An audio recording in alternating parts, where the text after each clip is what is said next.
Bom dia a todos e todas, sejam todos bem-vindos, todas bem-vindas ao último encontro da Teologia Pé no Chão, nesse curso de domingo. Nós estamos aqui, um dia ensolarado, um domingo caloroso, espero que seja caloroso também nos nossos corações. A Irene está aqui. Oi, gente. Para interagir com vocês. E vamos, então, caminhar para esta conclusão. Sejam bem-vindos, bem-vindas, todos vocês. É uma alegria encontrá-los todos nesses encontros nessas aulas de domingo, né? Como vocês dizem, é como se fosse uma família pé no chão. Uma família pé no chão. E essa questão de ser pé no chão tem nos ensinado, a mim, muito inclusive, um novo olhar sobre a fé cristã a partir do nosso local da vida. Se não se aplicar ao nosso local da vida, onde nós pisamos, então não é o Evangelho do Cristo encarnado.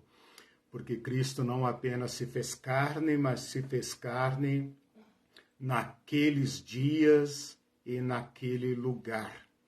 E este é o Deus a quem nós seguimos, de quem nós aprendemos. Então, não há outra forma de ver o Evangelho ou de aproveitar o Evangelho a não ser nessa perspectiva de uma vida encarnada.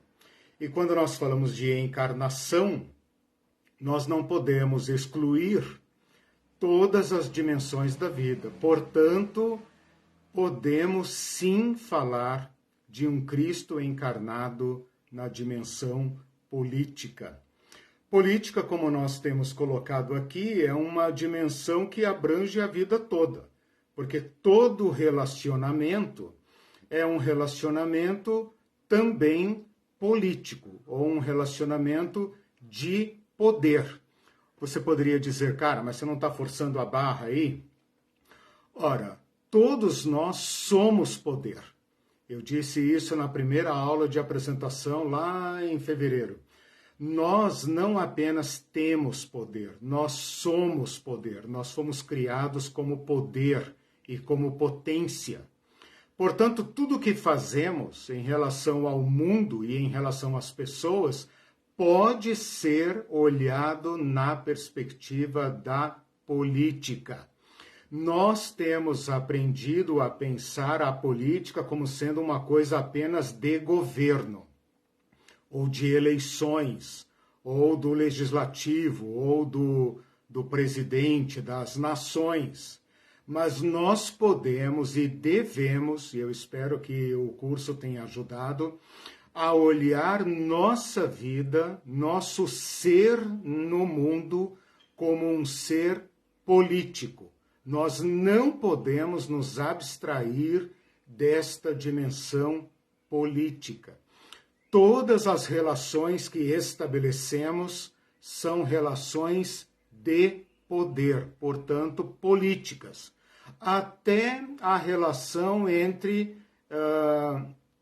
a relação conjugal, a relação entre pais e filhos, a relação entre genro e sogra e vice-versa, todas as relações podem ser olhadas da perspectiva da política. Por quê? Porque envolve poder. Se nós entendermos isso, nós podemos então olhar a sociedade como uma grande teia de relacionamentos.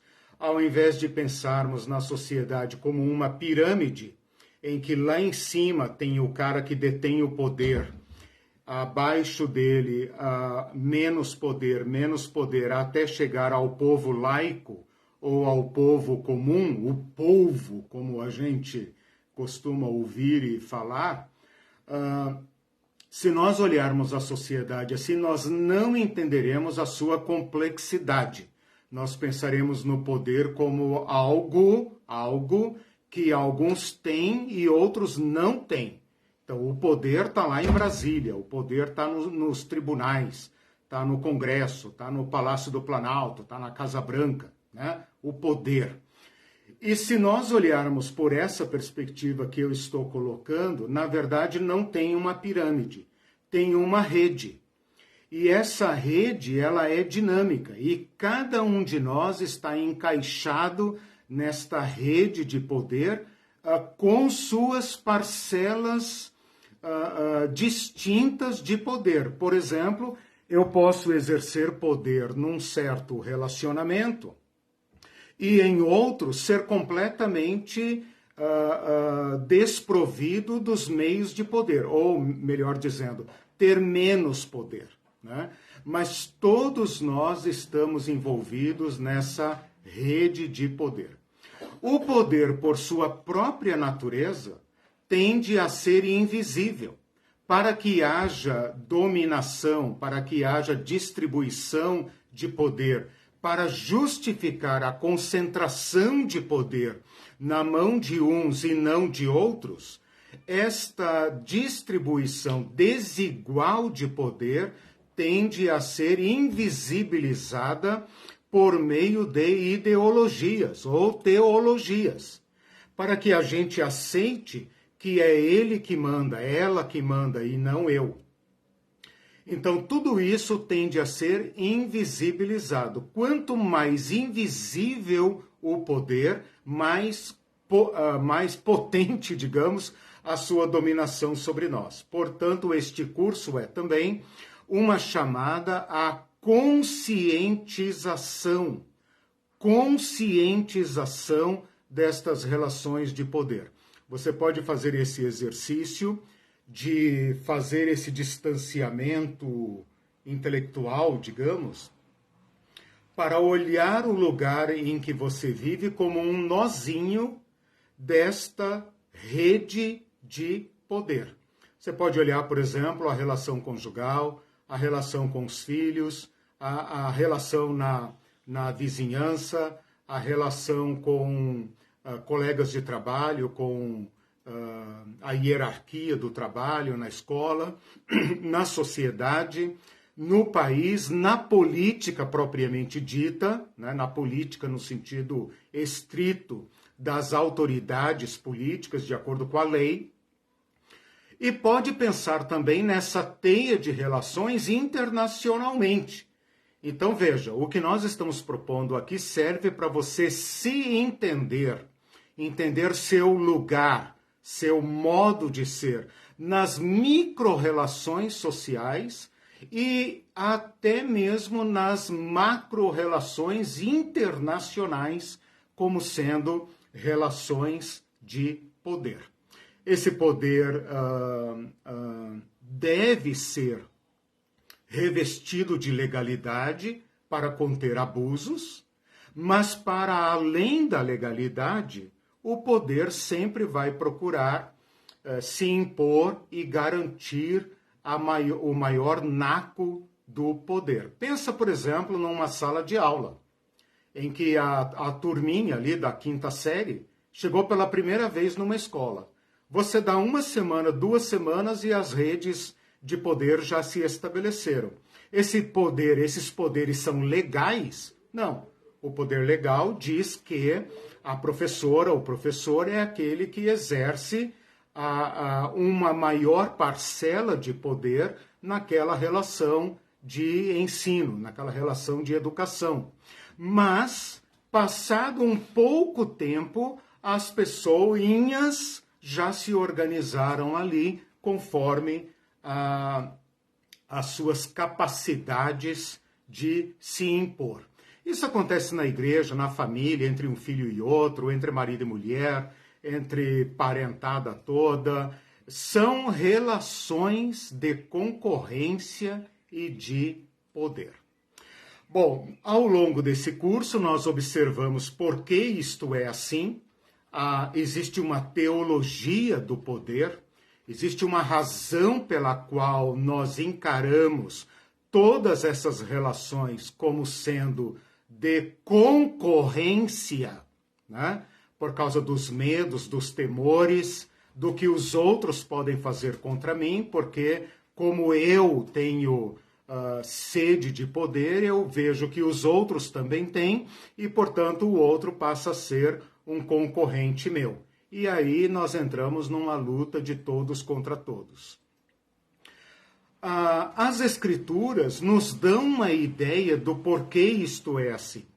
E é nesse panorama, então, olhando então a Bíblia agora por esse viés político, olhando desde a relação de Adão e Eva, Caim e Abel, entre os filhos de Sete e os filhos de Caim, todas essas relações de poder entre Abraão e Sara, Sara e Agar, Abraão e Ló, Abraão e o povo da terra, todas essas relações que vão se intensificando como se fosse um capítulo da história mundial, ou melhor dizendo, não um capítulo da história mundial, mas um recorte da história mundial, até chegar à expressão máxima desta luta de poder, que é César, o homem-deus, o homem que tem atributos divinos para governar sobre tudo e todos. Só não governou sobre todos, literalmente,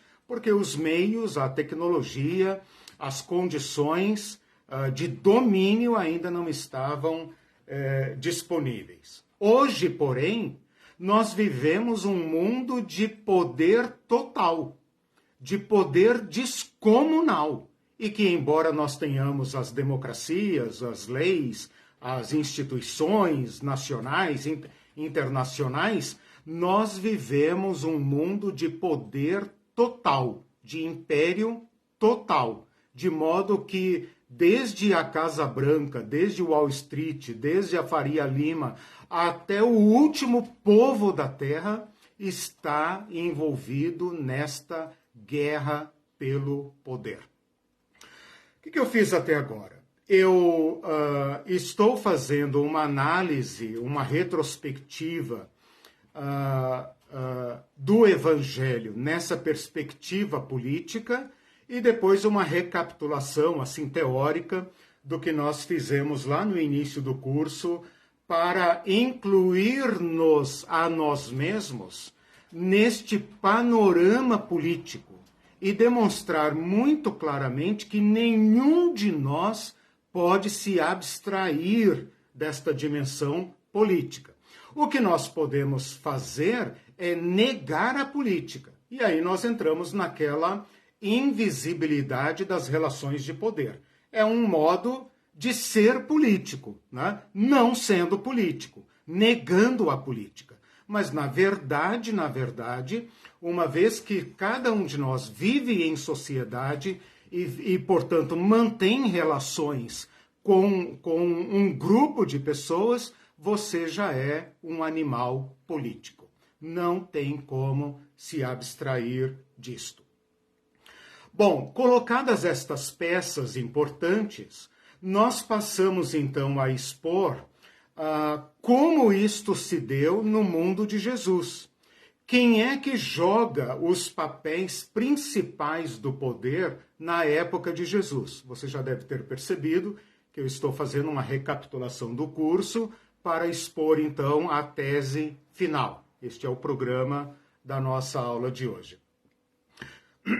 Olhando para o Evangelho, para os Evangelhos, para a organização da sociedade naquele dado momento, naquele lugar, nós temos que perceber, por meio das Escrituras e por meio de pesquisas de fora das Escrituras, quem é que exercia a maior parte do poder, quem é que detinha em seu controle os instrumentos de poder, os instrumentos de obrigar os demais a atenderem às suas vontades, as suas ordens. Indiscutivelmente, no mundo de Jesus, desde antes de Jesus nascer, até muito depois de Jesus ter morrido, portanto, por séculos, por quase 500 anos, o mundo onde Jesus viveu foi dominado de modo absoluto, de modo totalitário, pelo poder romano. Portanto, não dá para entender o Evangelho nem o impacto das palavras de Jesus sem pensarmos no poder romano. É claro que César nunca esteve presentemente na Palestina, pelo menos no tempo do Evangelho, né?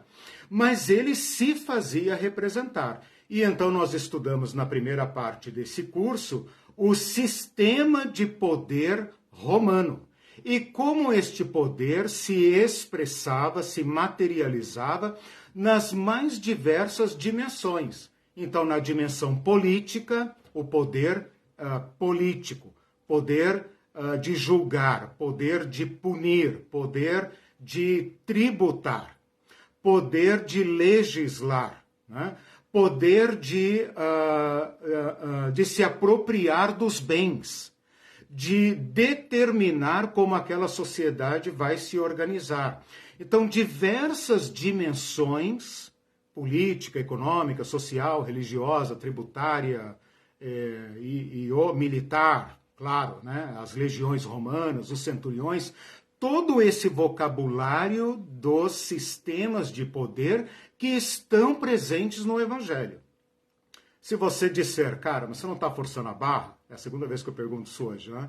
Aliás, que vocês perguntam isso para mim, né? Eu diria o seguinte, os evangelhos não são tão explícitos nessas dimensões porque o povo que escreveu e que leu o evangelho não precisava saber disso. Quem precisa saber disso somos nós, né? Somos nós aqui, né?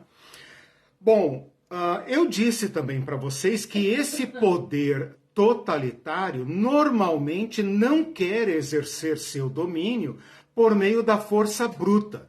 A força bruta é um recurso caro, não apenas caro no sentido das custas de manter tropas ocupando um lugar, mas porque é necessário convencer aquele povo a se sujeitar a este poder totalitário. E um dos meios que o poder totalitário costuma usar para convencer aquela população a se submeter é por meio da própria elite daquele povo. Então, esse poder, quando chega na Palestina, ele percebe como aquele povo se organiza, ele não estrangula as relações políticas, sociais, econômicas daquele povo, porque isso seria desvantajoso para ele próprio, para Roma, no caso. Então, ele analisa quem é que tem o poder naquele lugar e ele faz ali, então, um acordo de cavalheiros. Ele fala, olha, vocês podem manter uma relativa autonomia desde que vocês atendam os nossos interesses. No caso da Palestina, de Jesus, quem é que cumpre esse papel? Principalmente os sacerdotes, que é quem tem o maior poder, a maior influência sobre o povo judeu, porque eles que manejam a religião e a lei de Deus, eles é que encabeçam este controle da nação. A posição deles é tão importante que eles controlam milhões de judeus espalhados pelo império. Então é muito importante que Roma mantenha uma relação de acordo de cavalheiros com essa elite. Qual outra elite interessa a Roma? A elite econômica. Por quê? Porque Roma não está ali para fazer piquenique, Roma está ali para tributar. E para haver tributo tem que haver produção. Então Roma está ali para controlar a produção. Quem é que serve a Roma nesse sentido? Os ricos, aqueles que têm terra ou que têm dinheiro para financiar a produção. Então, o que nós vemos no Evangelho?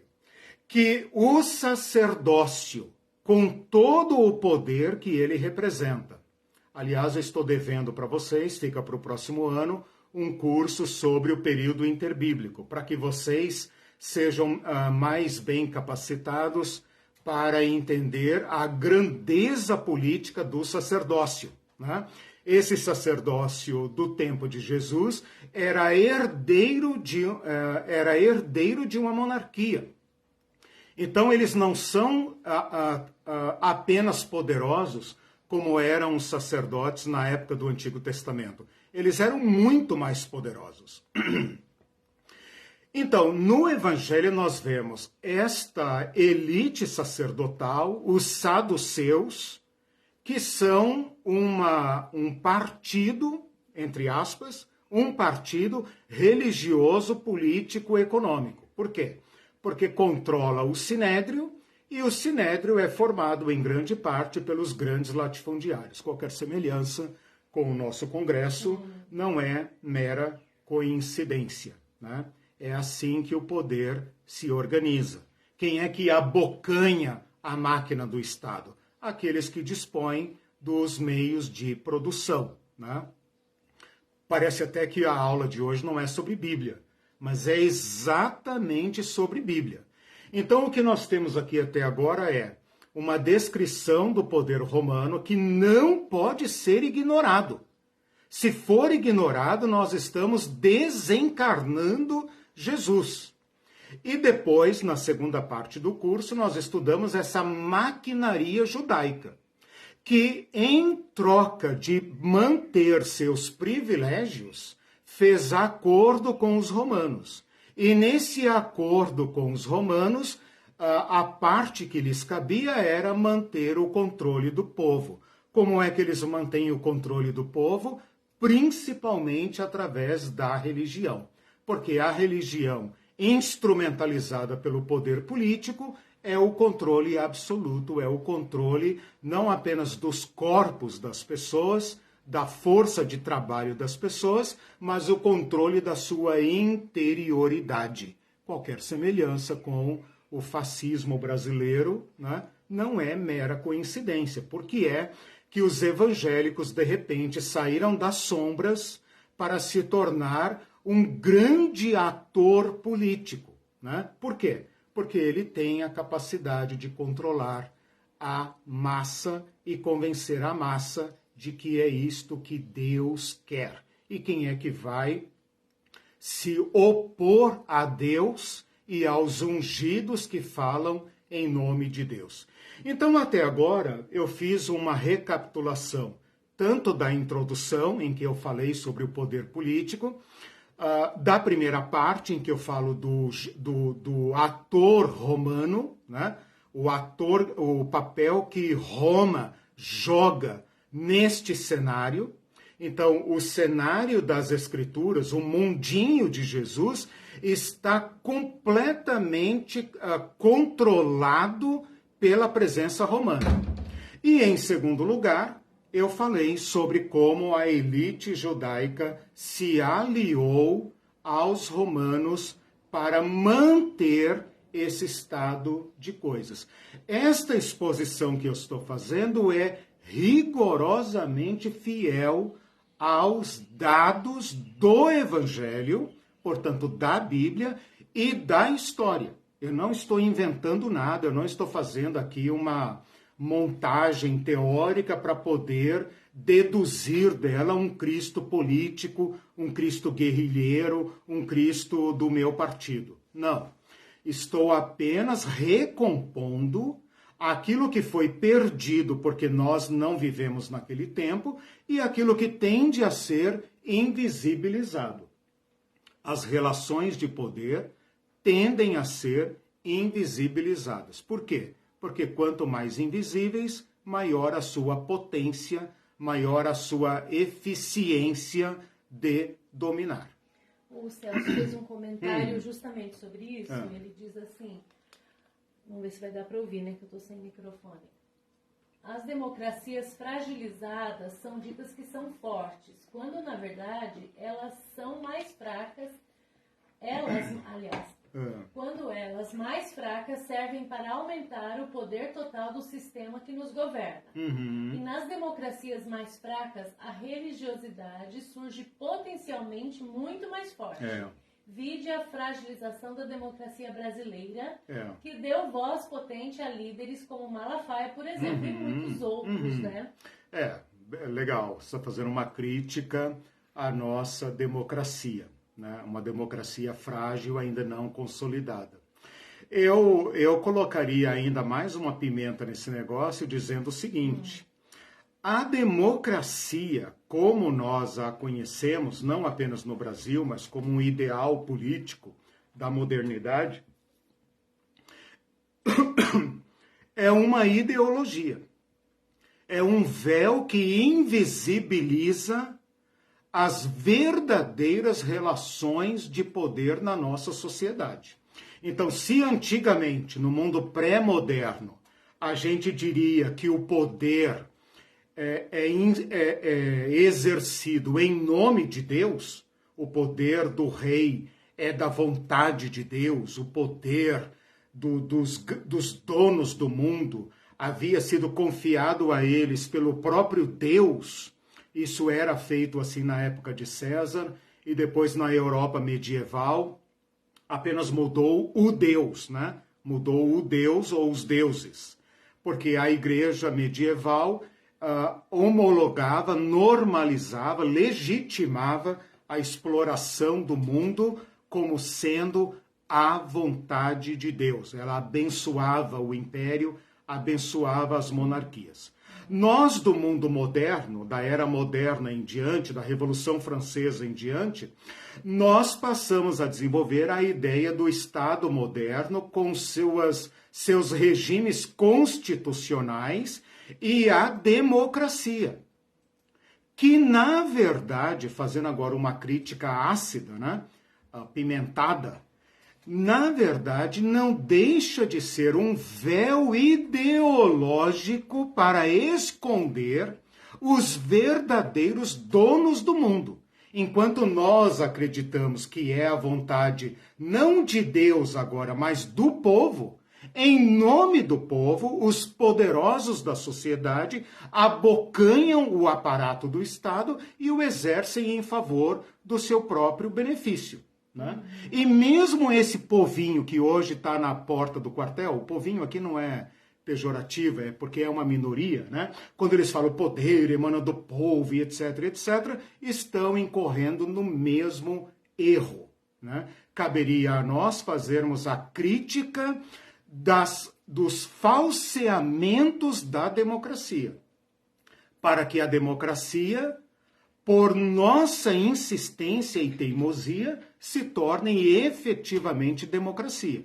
Então, nós temos países mais democráticos, que estão mais próximos do ideal democrático, e países que são democráticos de fachada, né, como está acontecendo em países como o nosso, que são considerados, aí, como o Celso bem lembrou, democracias frágeis. A doutora Ivete diz assim, por isso que a teologia da libertação foi tão perseguida. Exatamente, porque da consciência, né? Faz o ser humaninho lá, o cidadão, olhar, pensar, discutir e pensar, opa, peraí, eu também sou parte desse povo. Né? Tudo que ensina a pessoa a pensar. Vejam o nosso povo mais pobre. Como eles apelam a Deus. É a vontade de Deus. Né? Deus mandou chuva, Deus mandou seca, Deus não vai deixar fartar. Né? A hora chegou de Exato, exatamente. A pandemia é um bom exemplo. Ninguém é culpado por isso, ninguém é culpado. Sendo que houve um culpado por falta de vacina. Né? Mas para isso tem que haver conscientização.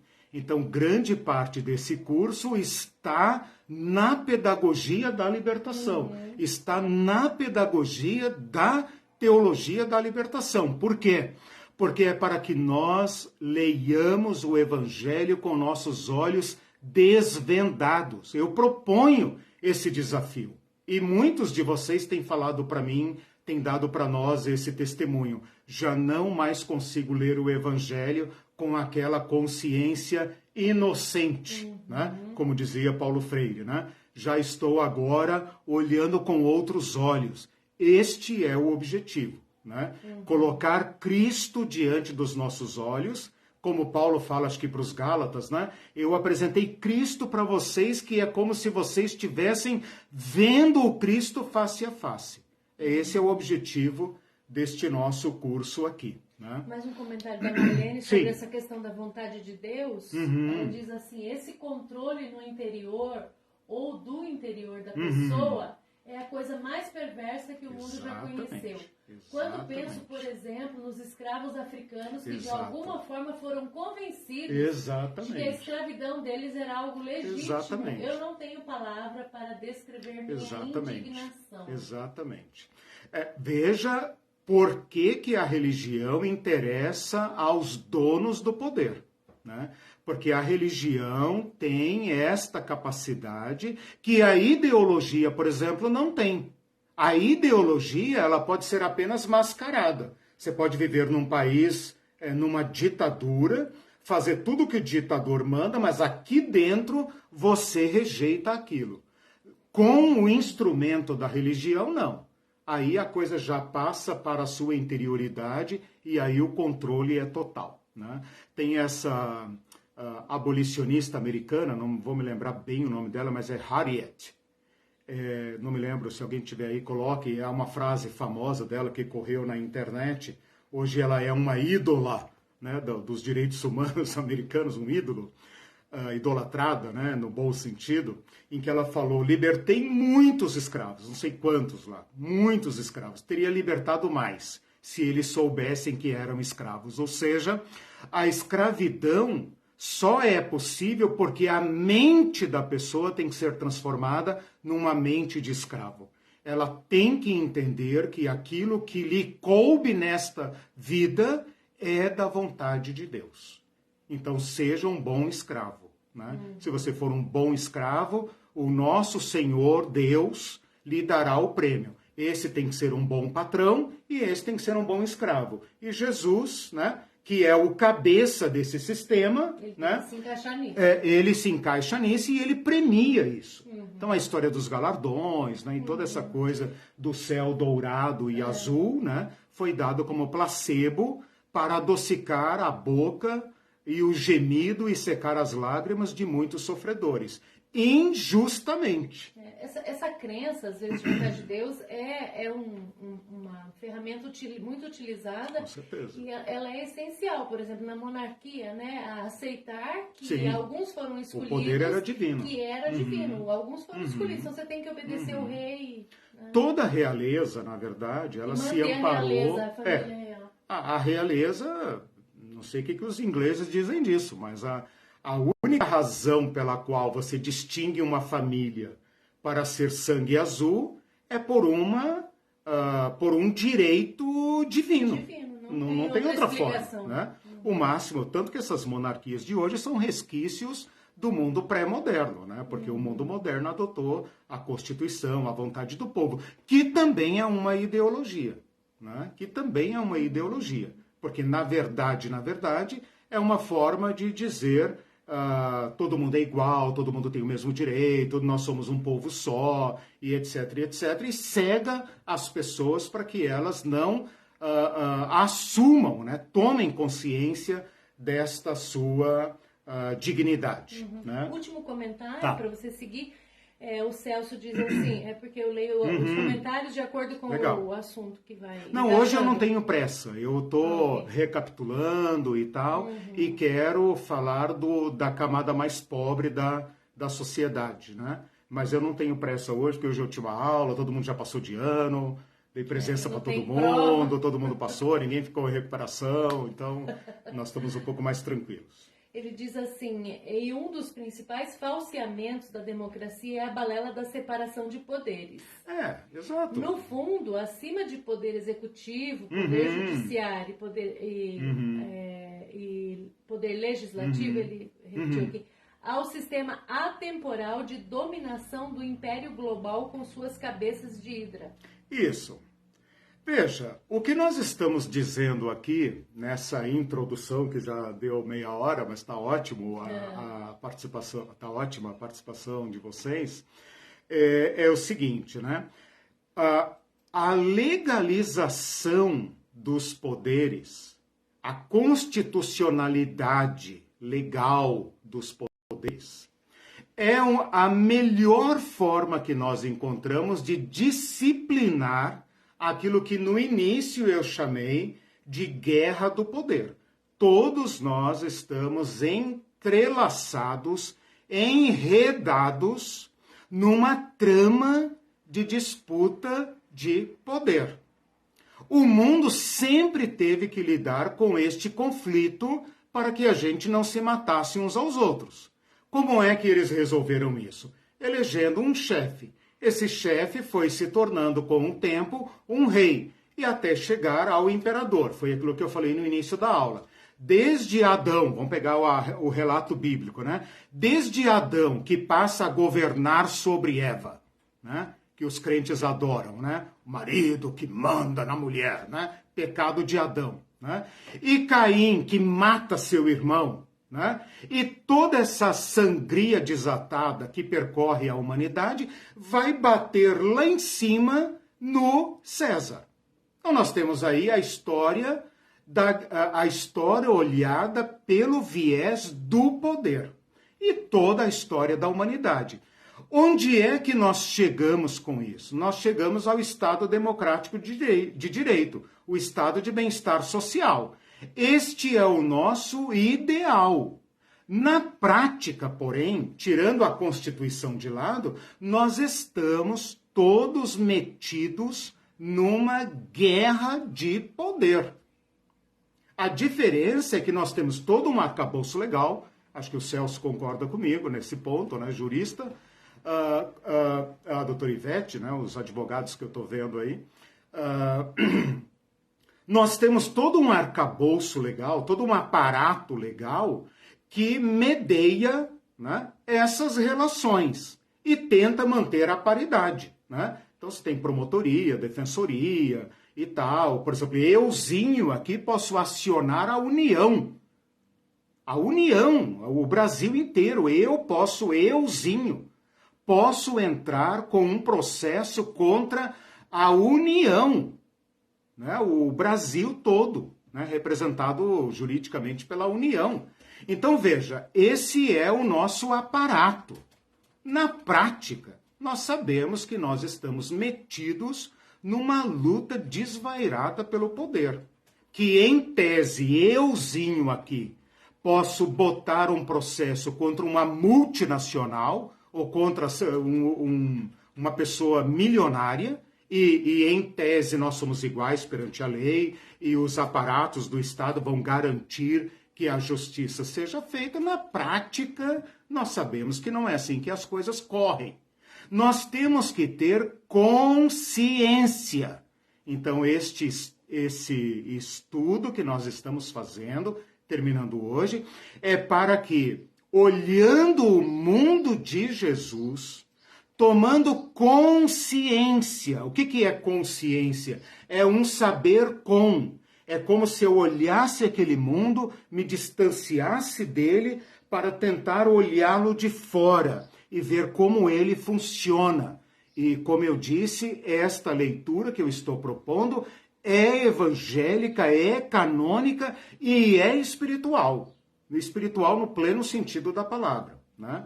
E quem sabe com esta consciência a gente, então, ser capaz de ler nosso próprio mundo, termos consciência do nosso próprio mundo, das injustiças que são praticadas, apesar da Constituição Cidadã, do Código Penal, do Código Civil, da Estatuto do Idoso, Estatuto da Criança, Estatuto não sei do quê. Apesar de tudo isso, nós termos consciência de onde nós pisamos. Por isso é teologia pé no chão. Porque este mundo onde nós pisamos, ele clama, ele é entremeado por injustiças. Tem pessoas perdendo esta guerra do poder, nem todos estão vencendo. Nós que temos casa, comida, trabalho, estamos vencendo, entre aspas. perdendo para uns, vencendo de outros. Mas lá embaixo, no sopé dessa pirâmide, tem os perdedores, que têm o mesmo direito que nós, que têm a mesma vida que nós, que são amados por Deus como nós somos, e que têm a mesma dignidade humana reconhecida até pela lei e pela ONU.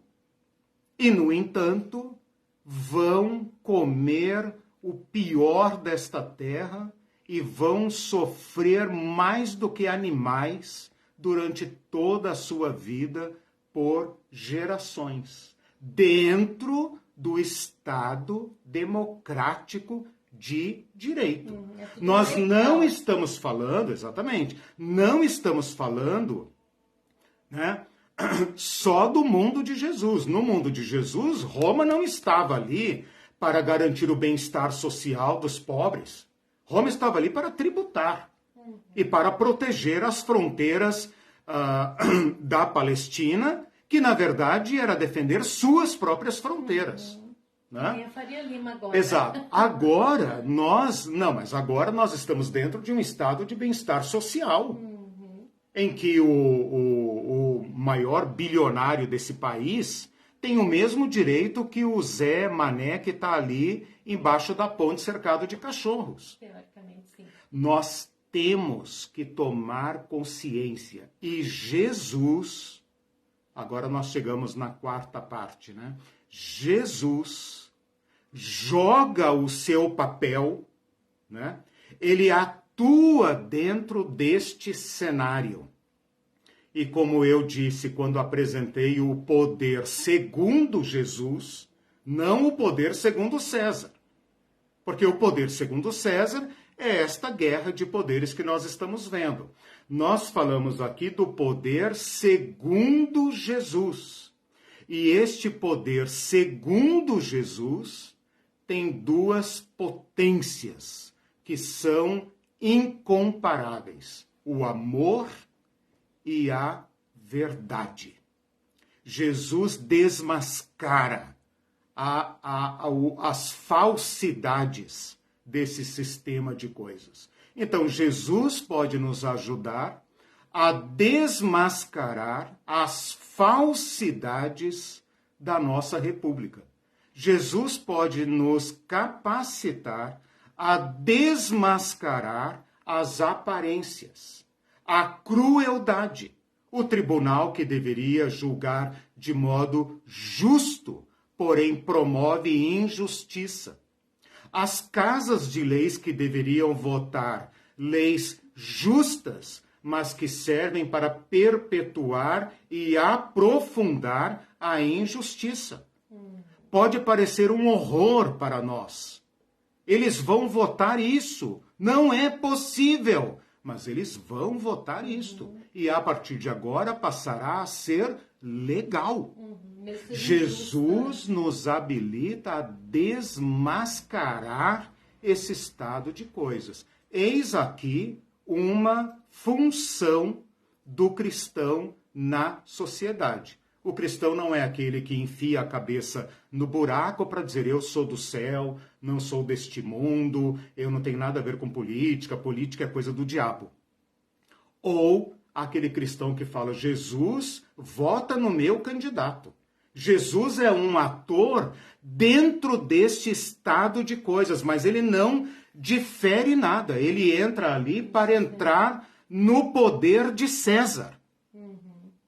Então, esse Jesus é aquele que se prostrou diante de Satã no deserto. Né? Me adora que eu te dou os reinos do mundo. É isso que a igreja está fazendo. Né? Ela se prostra diante de Satã e Satã lhe dá a bancada evangélica. Ok? Né? O que eu estou dizendo por meio deste curso é que Cristo espera que nós o sigamos no chão da vida. E esse chão da vida é político, quer nós queiramos, quer não. A fome é política, a saúde é política, o asfalto é político, o mercado de trabalho é político, o desemprego é político, a vaga na universidade é política, o saneamento básico é político, a habitação é política, tudo tudo isso é política, natureza, meio ambiente, tudo isso é política. E se nós não assumirmos este chamado, então nós podemos ser qualquer outra coisa, mas seguidores de Jesus não seremos. Porque Jesus se fez carne neste estado de coisas e o transcendeu, desmascarou César e os ídolos das sociedades e nos colocou face a face para vivermos nossa história frente a frente com Deus, que nos chama a todos à plena dignidade. Portanto, o andar com Jesus afronta esta organização social que coloca César no topo e o leproso lá embaixo.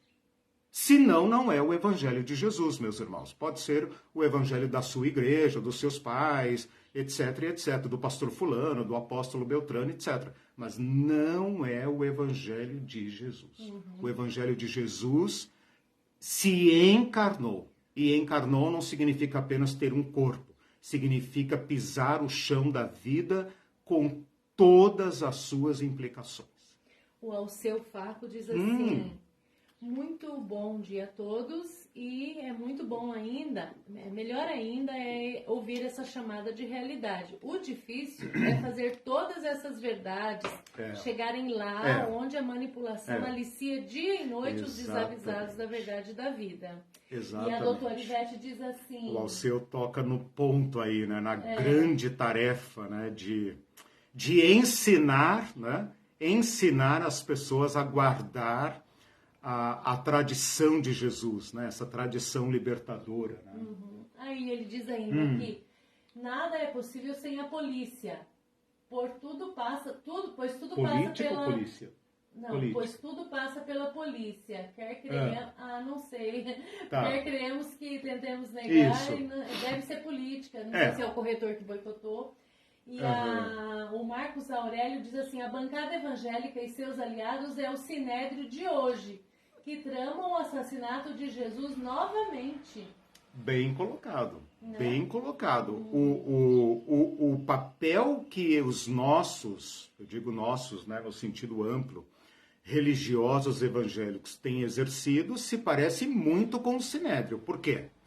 Porque está ali para preservar seus interesses, os interesses corporativos, em troca de manter o povo submisso. Não tenham nenhuma dúvida, eu sei que a maioria absoluta de vocês que me ouvem tem isso muito claro. Não tenham nenhuma dúvida que esses religiosos envolvidos na política, a chamada bancada evangélica, né, e as outras bancadas, estão ali no poder, fazendo o papel da elite judaica do tempo de Jesus. Qual? Em troca dos seus privilégios e de benefícios para o seu setor, bancada ruralista, bancada da bola, bancada evangélica, boi, né? Boi, bala e Bíblia, né? BBB, né? Essa sigla horrível da qual os crentes se tornam culpados, né? Não tenha dúvida que eles estão ali para defender seu status, seus interesses, os interesses do seu segmento, em troca de levar o rebanho a legitimar, a apoiar o poder imperial.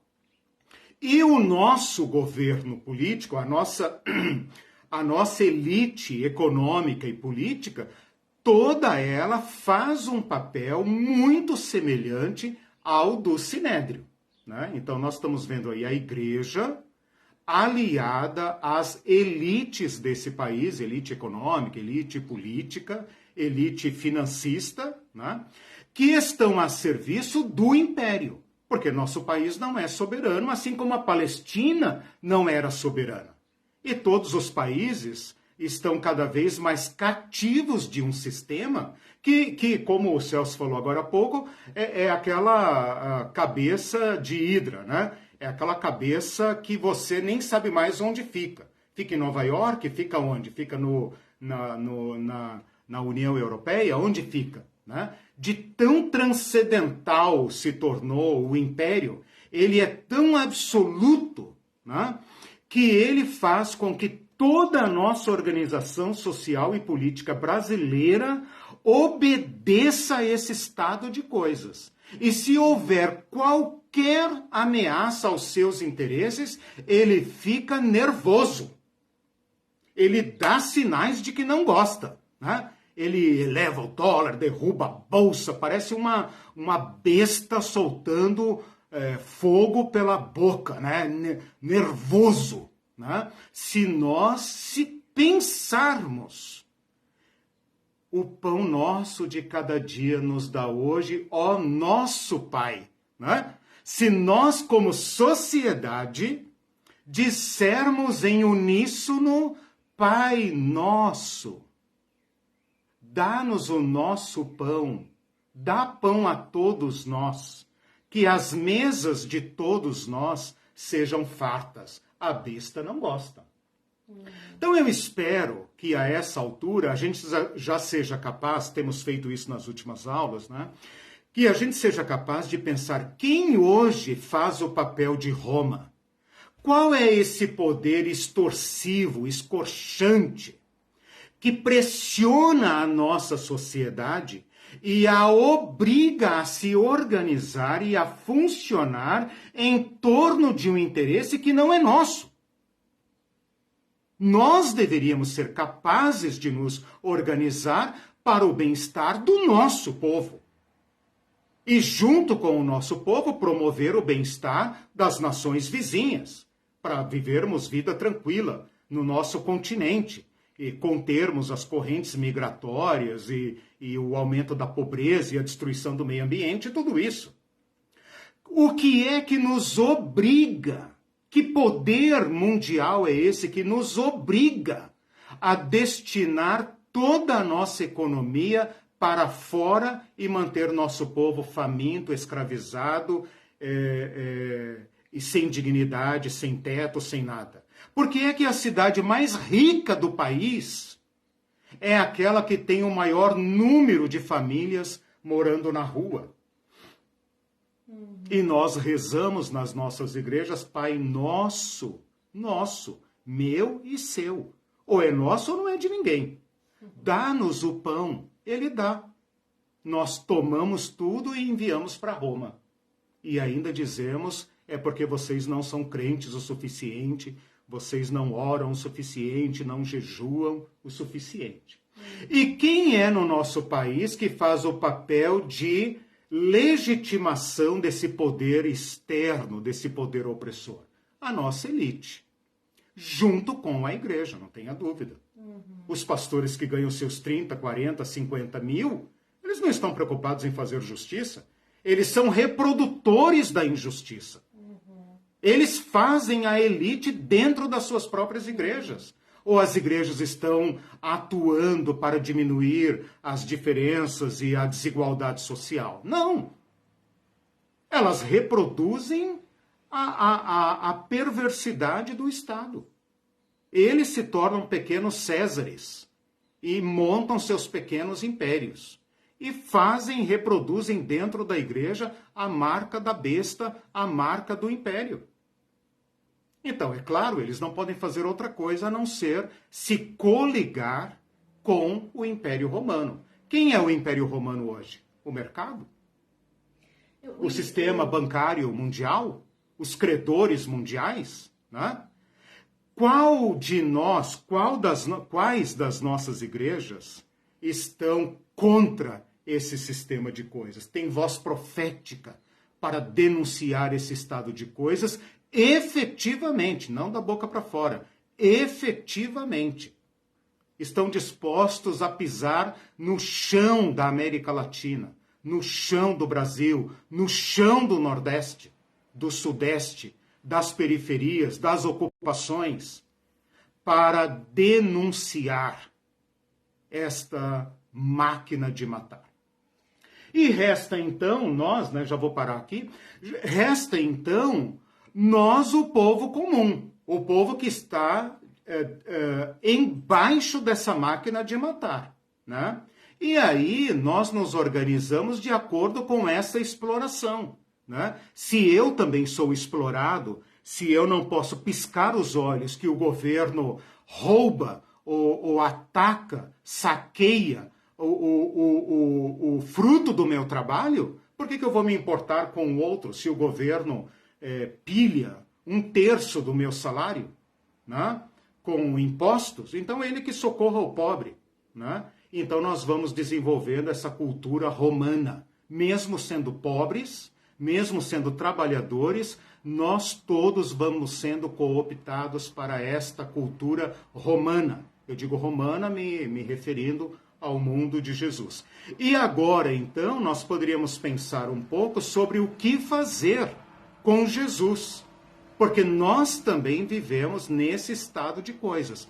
Como é que nós podemos seguir Jesus debaixo desse jugo imperial e sendo traído e espoliado por nossa própria elite, incluindo aí a elite religiosa evangélica cristã? Essa é a pergunta que esse curso deixa no ar. Uhum. Eu quero tocar um pouco nessa questão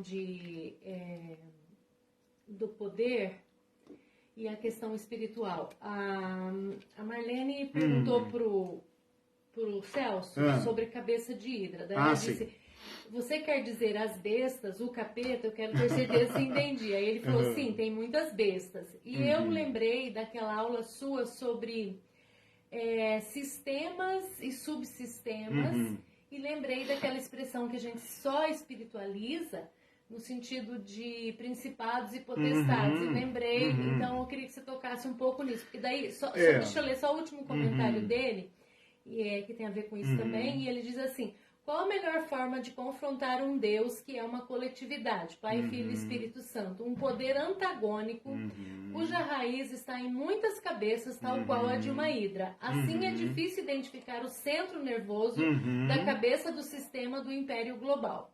Ótimo, bem colocado, que torna mais difícil ainda, né?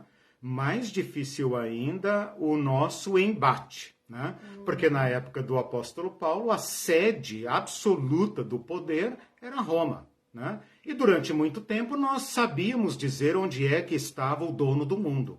Hoje, nesse século XXI, nós não sabemos mais. Né?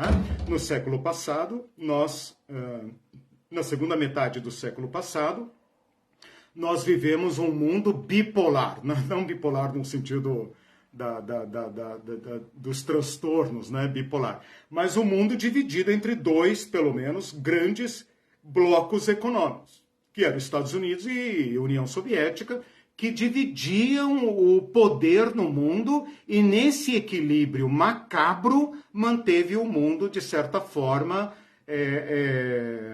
quieto, né? Mais ou menos quieto. Cada um explora o seu bloco, é como se fossem duas quadrilhas, né? Ninguém se mete no território da outra. Se meter no território da outra é guerra, como foi no Vietnã, na Coreia, em diversos lugares, né? Na África e tal. Mas nós dividimos o mundo. Desde que o Império Soviético colapsou, nós passamos para uma globalização, né? No sentido mais perverso. Então agora nós temos uma Roma em nível exponencial, né?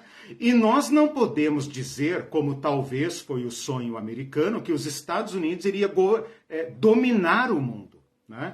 O que domina o mundo hoje é algo que nós poderíamos falar, e aqui eu volto, acho que para a pergunta da Marlene e para o nosso curso de Apocalipse. Quando nós entendemos a besta do Apocalipse, do capítulo 13 de Apocalipse, né? A besta de 7 cabeças e 10 chifres, como sendo um sistema político, econômico, social, religioso, bem parecido com aquele que Roma era. Porém, num nível muito mais desenvolvido, muito mais total, né? Porque a Roma pretendia ser a dona do mundo, mas hoje nós sabemos que ela não era. Ela era dona do Mediterrâneo, né? Ela era dona da bacia do Mediterrâneo, né? Ela não chegou a explorar a Índia, a China, a América e o sul da África, né? Mas esta guerra pelo poder foi se desenvolvendo, até engolir a África, engolir a Ásia toda, engolir as ilhas do Pacífico, engolir a América, engoliu tudo. E hoje sim nós podemos falar num sistema que governa o mundo inteiro. Então, Marlene, eu proponho que a gente interprete esta coisa transcendental, os principados e potestades, ou ela falou do diabo, etc., nesta sua dimensão real, concreta do mundo. Nós não devemos cair aqui nessa coisa bidimensional, né? Como se o diabo só tivesse interesse nas almas das pessoas, né? E ele governa nas regiões celestes e tal, e os crentes ficam fazendo guerra interestelar. Ele é alienado igual os crentes. Exato. Mas eu acho que o livro de Apocalipse nos permite e até nos recomenda que façamos uma leitura concreta de como estas dimensões se manifestam, né? Foi assim que eu interpretei, por exemplo, a tentação de Jesus. Quando Satã oferece para Jesus todos os reinos do mundo, está oferecendo o Império Romano. Não está oferecendo nada abstrato, né?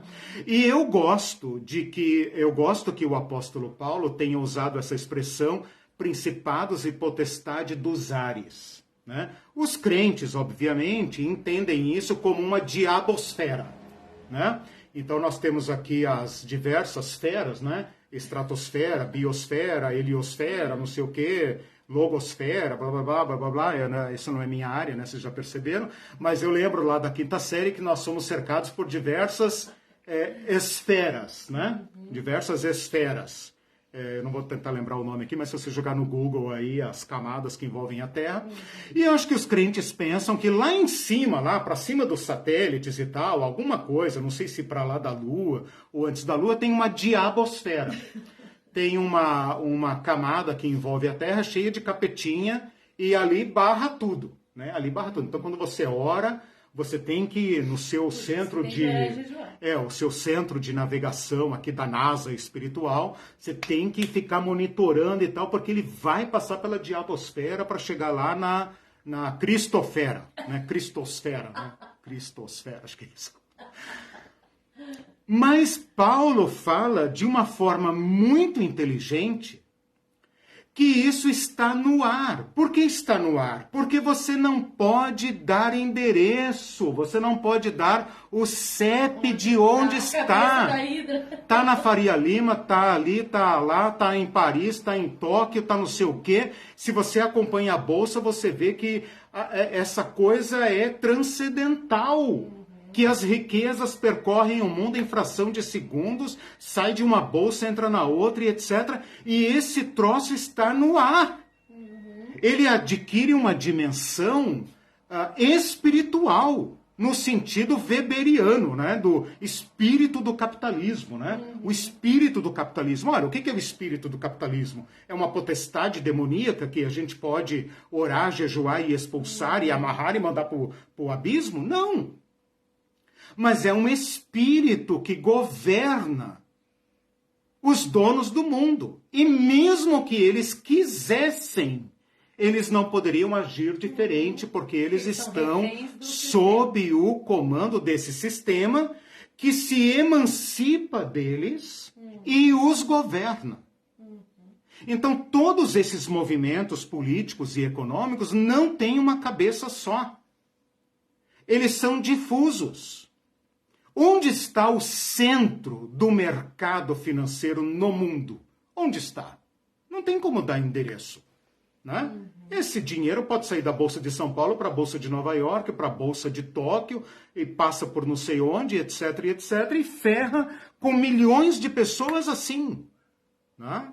Então, eu hoje, né, eu dentro dessa perspectiva pé no chão, eu só posso pensar nessas potestades dos ares nesta dimensão, sem negar, evidentemente, essa espiritualidade, né, no sentido mais teológico agora, essa espiritualidade do sistema. Porque Jesus fala de Mamon como um Deus, né? Então, onde que esses principados e potestades dominam? Como eles agem? Como a ação deles se materializa no mundo? Ó, é só pisar no chão.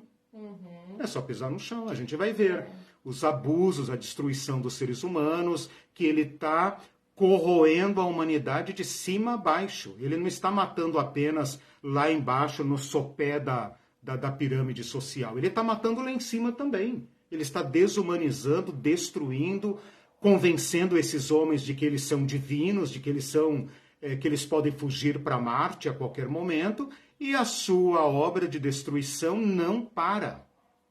Nós já estamos para ultrapassar, a partir de 2030, um nível irreversível de destruição da vida no planeta. Esses dias eu publiquei um artigo no meu Facebook desses gênios da humanidade, né, que estão pensando alternativas, em que ele fala: nós nos tornamos um vírus para o planeta. E se Deus, o Ariovaldo Ramos falou isso, né? Se Deus atendesse o gemido da natureza, porque a natureza geme por causa de nós, se Deus atendesse a oração da natureza, ele nos eliminaria. E se nos eliminasse, a natureza estaria salva. Cruel, né? Agora, sobre a interpretação... Não sei se eu fugi, né? Não. Eu trouxe esse assunto de principados e potestades e como isso se manifesta. Porque é mais fácil a igreja e aos líderes e a religião espiritualizar isso. Porque a igreja não tem que se envolver ali com a ralé, não tem que se envolver ali com a comunidade, com a fome, com tudo isso. E, detalhe, não precisa votar em candidatos que tratem desses assuntos específicos e que solucionem isso, né? Ao invés de libertar, agrava a alienação. Sim, eles estão rindo aqui que o Celso falou assim, é a interferência da capetosfera na sua oração, meu irmão. Põe um bombril em cima da cabeça para oração não sofrer. Ou um celular, né, Celso? É isso, né? Não, mas é como a gente infantiliza a leitura das escrituras. Eu falei de modo jocoso, né? E o Celso não perdeu a piada, né, Celso? Mas é como os crentes pensam a batalha espiritual. E não é coincidência que essa teologia da batalha espiritual é pós-queda do Muro de Berlim. Não é coincidência que essa alienação veio junto com a globalização, né? Uma forma de nos manter fora do jogo, nos manter sem luz e sem sal, para a gente não deixar o mercado nervoso. Só mais 2 comentários. O Marcos Aurélio diz assim, entendo que são realidades concretas na realidade de hoje, não são acontecimentos no além, em uma esfera celestial, exatamente. Só que é muito interessante pensar aqui, e aqui está uma contribuição do Novo Testamento, né? Na espiritualidade, na transcendência desse sistema. Durante muito tempo, talvez os comunistas radicais lá do século XX, talvez eles tenham pensado, né? Eu não conheço bem, estou apenas hipotetizando, talvez eles tenham pensado que o problema, que a opressão tinha endereço, né? Eram os latifundiários, eram a nobreza. Foram lá e pau em cima da nobreza, né? Mataram o rei, a família do rei e destruíram os ricos. Só para descobrir que a opressão transcende a materialidade. Então, Karl Marx faz uma leitura capenga da realidade ao colocar tudo nessa dialética material histórica, né? As coisas se dão aqui no pau, pedra, pedra. O Evangelho nos dá uma contribuição que nos permite fazer uma leitura muito mais nítida da realidade ao perceber, e aí por isso que eu citei aqui o Max Weber, porque ele fala o espírito do capitalismo, e a palavra espírito não deixa de ser uma categoria teológica, né? Para dar esta dimensão transcendental ao sistema. E isso, para mim, é uma contribuição importante da teologia. Entender o mercado hoje, ou o capital, como uma religião. Como uma religião. Aqui no Brasil, não tenha dúvida, o fascismo brasileiro é religioso. Como, aliás, todo fascismo é religioso. O comunismo tentou não ser, mas acabou apenas substituindo a religião opressora por outra religião opressora, né? Porque falharam em perceber a dimensão transcendental. Então, eu não estou negando aquela teologia tradicional que fala da espiritualidade do mal, mas estou ampliando o conceito justamente para que nós percebamos a sua atuação não lá na capetosfera, mas aqui concretamente. Né? O cérebro do sistema transcende, né? Mas os seus efeitos, eles se dão aqui concretamente. E que Deus nos dê olhos para ver isso. Né? A injustiça, a máquina de matar, ela produz efeitos concretos no chão onde nós somos igreja. Por isso não dá para ser igreja a não ser pisando no chão onde nós vivemos. E por isso que o canal chama Teologia Pé no Chão. Exatamente. A Marlene diz assim, não resta nenhuma dúvida que o diabo está por trás. Está interessadíssimo em cada injustiça nesse mundo. Isso, pegou-las. Mortes precoces por falta de recursos, fome, dor, angústia. Eu acho engraçado os crentes querendo só salvar as pessoas do inferno. E esse inferno que vivemos aqui? Exatamente. Isso, Marlene, é tomar consciência. Né? Nós temos a mesma formação que você, viemos da mesma escola, né? Mas nós estamos aqui para pedir a Deus que abra os nossos olhos, para que a gente tome consciência das coisas, né? Para que todas as perguntas possam ser feitas. E a igreja tem a obrigação de responder. A igreja não pode apenas arrogar para si o adjetivo de cristão. Ela tem que concretizar, tem que justificar sua relação com Jesus Cristo. Senão ela é falsa. Né? E nós não podemos dourar a pílula, não podemos trocar isso de nome. Eu sei que grande parte da massa de manobra evangélica é inocente, é ingênua. Eu sei disso. Mas nós estamos debaixo daquele mandato: vão e ensinem. Né? Vão e ensinem. E nós não podemos fazer isso a não ser trazendo consciência. Né? Esse desgraçado que nos governa ainda corrompeu, sujou um versículo maravilhoso. Olha o grau de perversidade. Vocês conhecerão a verdade, e a verdade os libertará. Esse desgraçado tentou se apropriar de uma palavra de libertação de Jesus, dita para judeus que não se reconheciam oprimidos. Nós somos filhos de Abraão, nós não somos escravos de ninguém. Jesus fala, são sim. Isto é tomar consciência. Isto é tomar consciência das coisas. E Jesus falou, se vocês ouvirem a verdade, se vocês permitirem que a verdade desarrume essa cabecinha de vocês, vocês serão livres. Ora, Jesus está falando de liberdade numa terra que está subordinada a César. Que liberdade é essa? Que liberdade? Como eu posso ser livre no mundo de César? É isso que Jesus está dizendo. Nós temos que ser livres neste mundo da besta, no mundo do mercado, no mundo do capital, no mundo desse sistema capetosférico aí. Nós temos que ser livres e promover libertação. Né? Sim. O Elton fez um ótimo comentário aqui, que ele diz assim: é por tudo isso que o professor Eliseu está nos ensinando que eu penso que não há como a mensagem do Evangelho unir-se a qualquer forma humana de poder.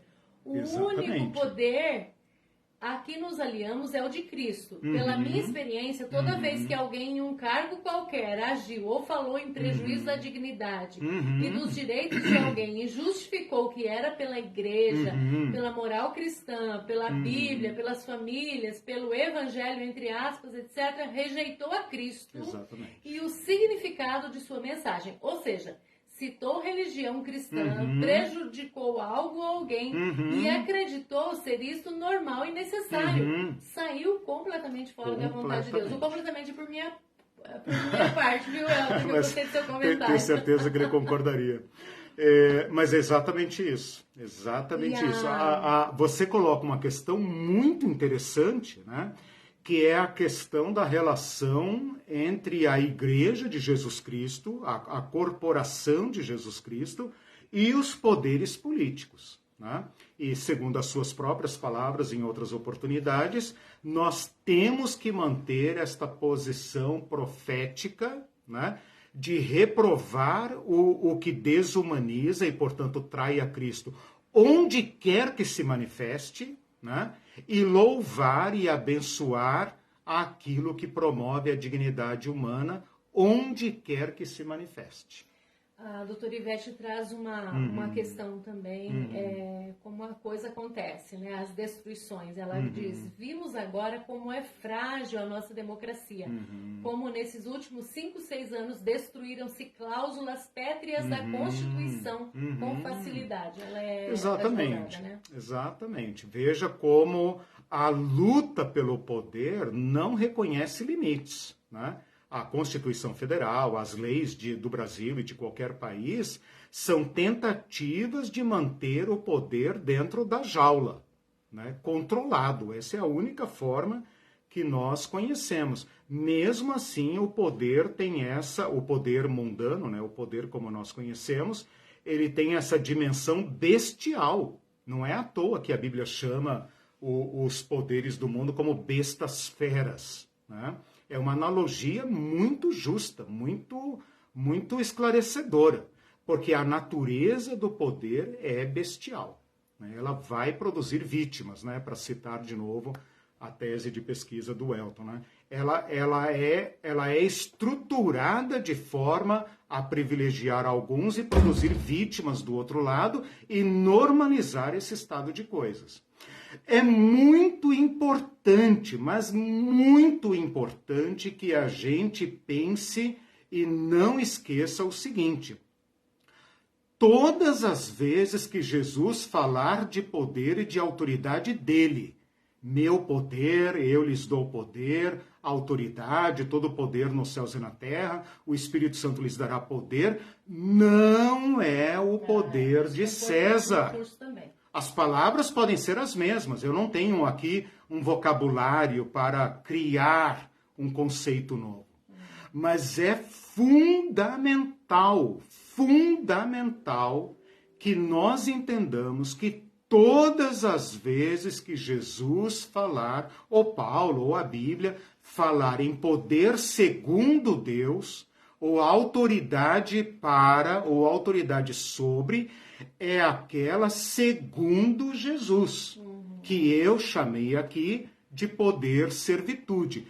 É um poder, mas é um poder de outra natureza, de uma natureza segundo Deus. É como Deus é. O poder de César é que é falso. O poder de dominar, de explorar, é que é fruto da nossa desumanização.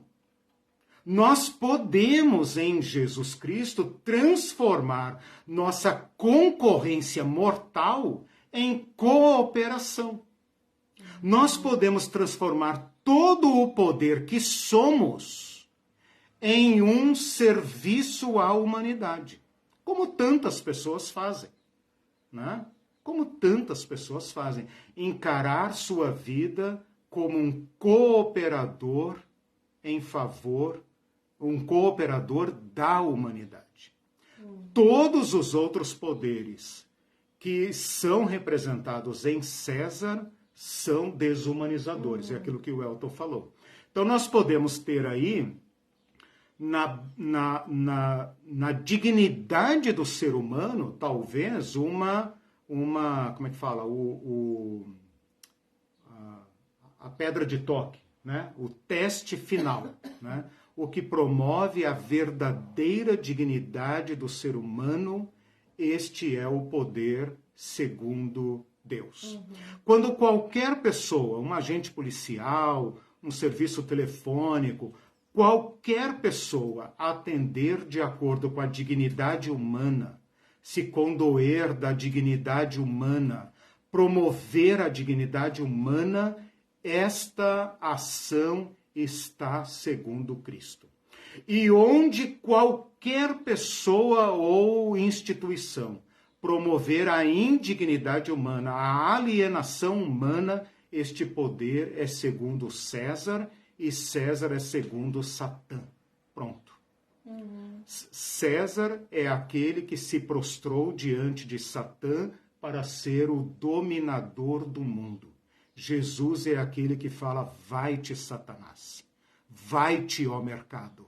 Vai-te, filho das trevas. Não empregarei meu poder a seu serviço. O poder que Cristo trouxe é o poder de salvar a humanidade. E salvar não é apenas salvar a alma para o céu azul. Salvar o ser humano da sua degradação. Salvar o ser humano dessa guerra de poder. Salvar o ser humano da sua autodestruição. Salvar o ser humano. E, claro, salvar integralmente. Salvar de modo absoluto.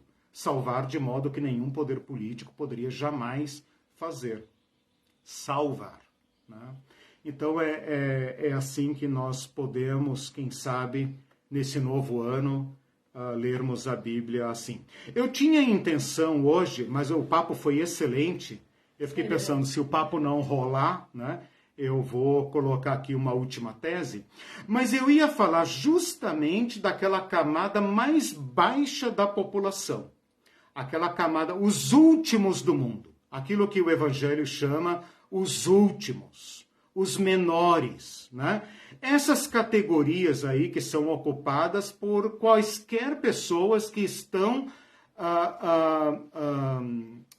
debaixo do sofrimento mais pesado dentro desse estado de coisas que nós desenvolvemos.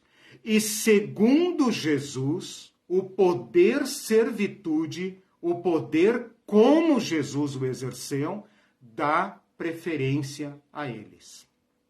Então esse também é uma tese que eu queria deixar com vocês, depois eu colo ali alguns comentários, só para não delongar muito, mas esse também é um teste que nós podemos fazer nas nossas famílias, nas nossas comunidades, no nosso local de trabalho, na nossa igreja, na nossa sociedade e no mundo. O teste serve para a relação marido e mulher, para a relação pais e filhos, filhos e pais idosos, pessoas saudáveis versus pessoas doentes, pessoas empregadas versus pessoas desempregadas. Esse teste pode ser aplicado a qualquer dimensão da sociedade humana, que é o seguinte: que lugar ocupa neste cenário, nesta relação, o mais vulnerável? Numa igreja, que lugar ocupa os mais fracos, os mais pobres, os mais idosos, os doentes? Numa sociedade, que atenção recebem os mais vulneráveis? Que atenção recebe os idosos, as crianças, os doentes, os incapacitados, os desempregados?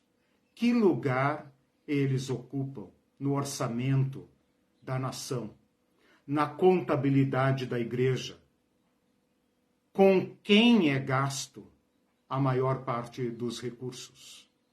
Então esse é um teste muito importante que nós podemos usar na nossa família, por exemplo, como são tratados os mais fracos, como são tratados os pais idosos, como são tratados os doentes, como são tratados os parentes pobres, e na igreja, e no bairro, e na sociedade. Quais políticas nós vamos apoiar e defender? As que favorecem o mercado e a elite privilegiada, ou aquela que privilegia os pobres, os órfãos, as viúvas, os estrangeiros, os excluídos, os impuros, os doentes? Jesus nos ensina claramente com quem ele gastou a maior parte do seu tempo, a quem ele deu mais atenção, onde ele passou a maior parte do seu tempo.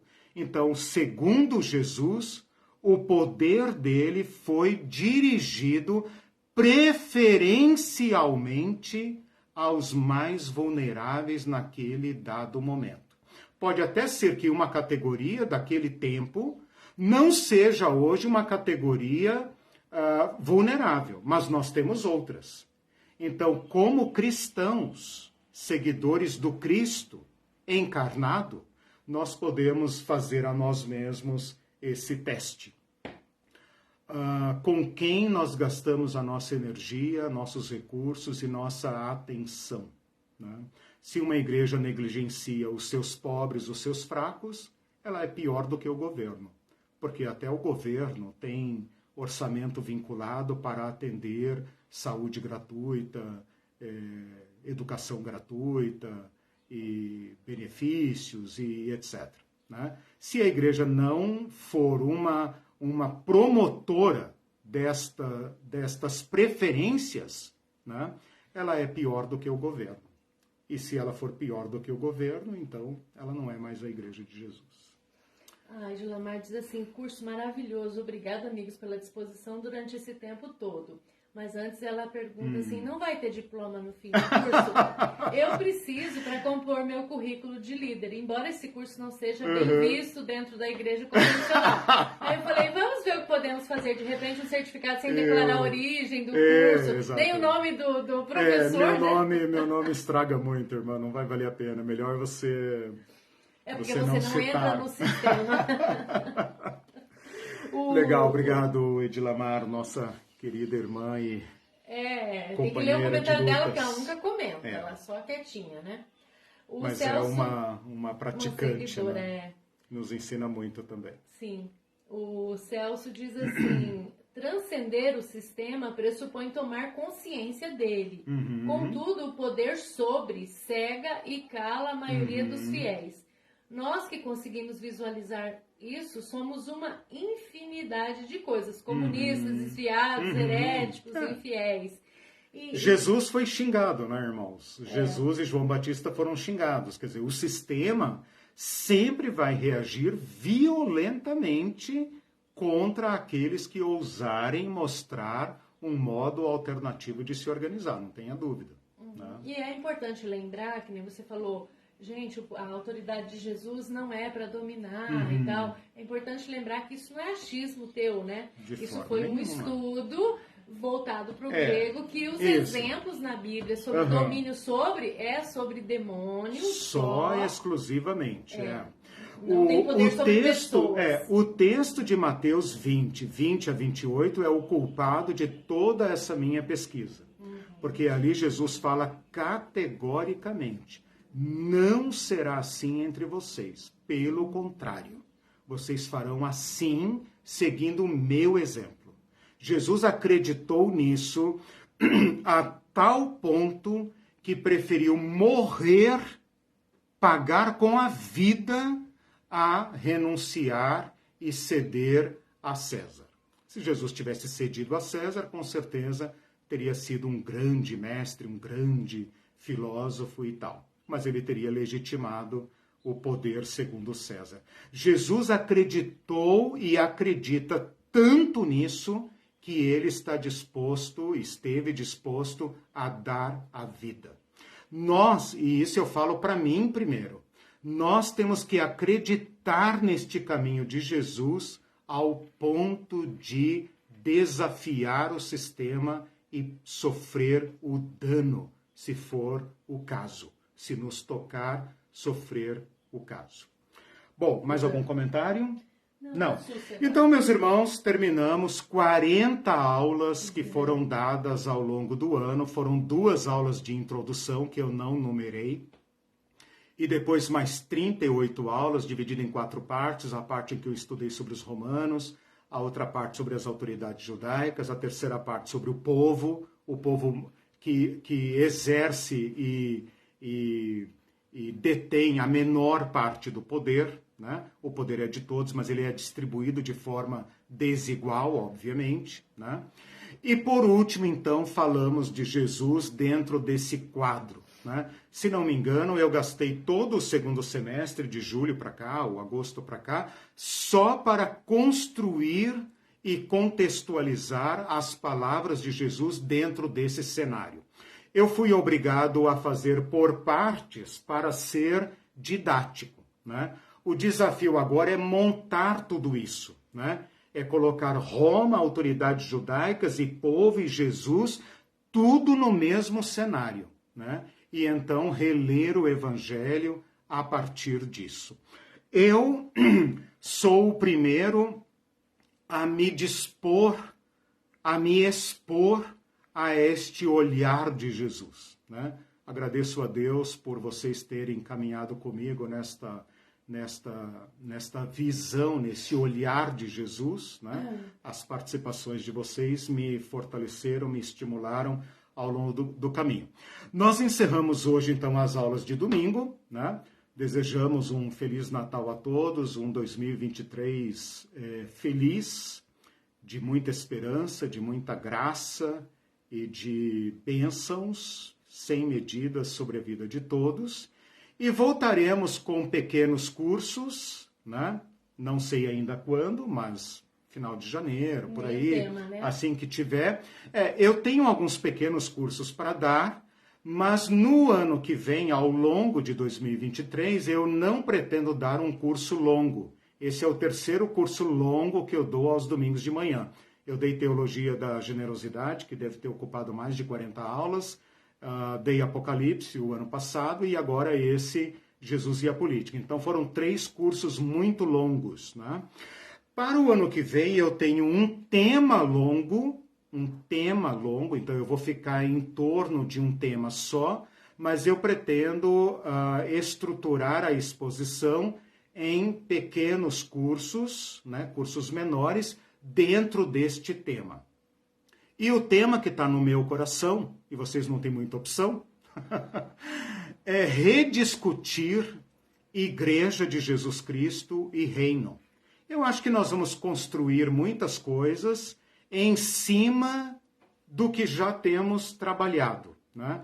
Então eu pretendo fazer uma busca evangélica do sentido de ser igreja e do sentido de ser reino de Deus. Que sentido tem o reino de Deus? Já tem alguma coisa sobre isso no canal, de pequenos cursos que eu dei, né, nesses 3 anos aí para trás, mas eu sinto a necessidade para mim mesmo, como cristão, como cidadão, para me posicionar no mundo de modo leal a Jesus Cristo e ao meu próximo, né? As pessoas, especialmente as mais vulneráveis. Eu sinto necessidade de fazer uma releitura do que Jesus quis dizer com igreja e reino, né? Então convido vocês a essa viagem junto comigo ao longo de 2023. Orem, né, por nós, pela preparação do curso, para que eu consiga entregar o que eu estou prometendo.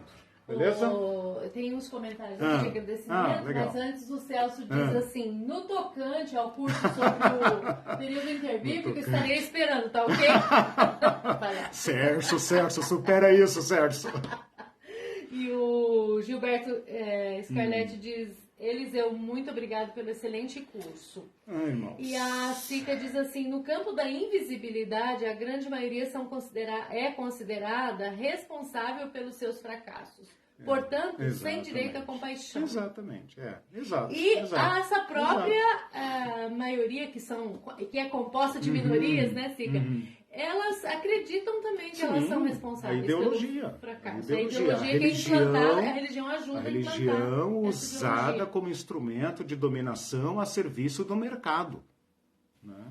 Os cristãos perguntam para nós, como você pode ser cristão e votar na esquerda? E eu falei, como é que você é cristão e vota no capital? Né? Fica parecendo que os cristãos têm direito natural de votar no mercado, nas grandes forças de exploração do mundo e destruição da vida. E só os cristãos que votam na esquerda é que tem que justificar o seu voto. Entende? O grau de penetração dessa ideologia na nossa religião, a coisa está tão entranhada que os cristãos que votam no mercado não precisam se defender. Não precisam. Nós que divergimos disso é que temos que ficar dizendo, não, irmão, eu creio em Jesus, em Deus Pai, Deus Filho, Deus Espírito Santo, creio no Evangelho, creio na Santa Igreja, creio, papapá. Eu tenho que ficar defendendo, eles não.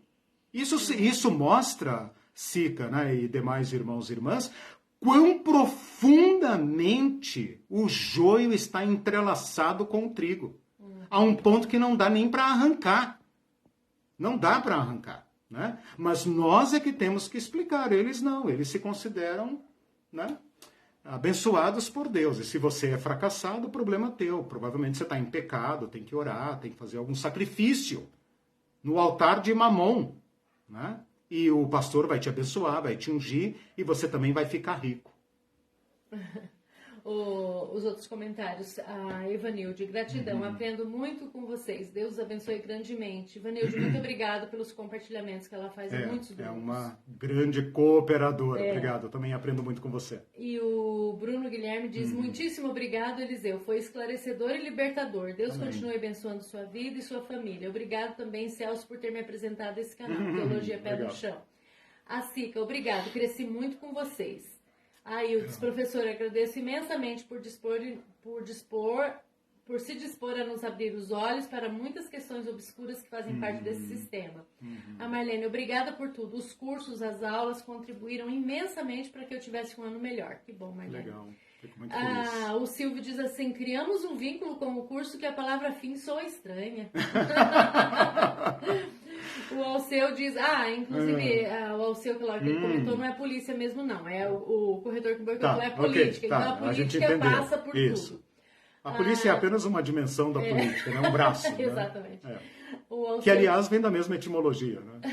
O Alceu diz assim ainda, obrigado a todos e por tudo. Parabéns pela luta e perseverança nessa caminhada. Voltarei com vocês no possível. Obrigado Alceu pelo apoio, pela presença, pelas palavras. O Miguel também está dizendo assim... Nossa, tem muito comentário aqui. Agradeço, este curso foi excelente, aprendi muito, precisamos agora pôr em prática. Isso. Que o ano que vem possamos pôr em prática. Amém. Não esse ano ainda, Miguel. Miguel também é um professor, né? Aprendo muito com você, meu irmão.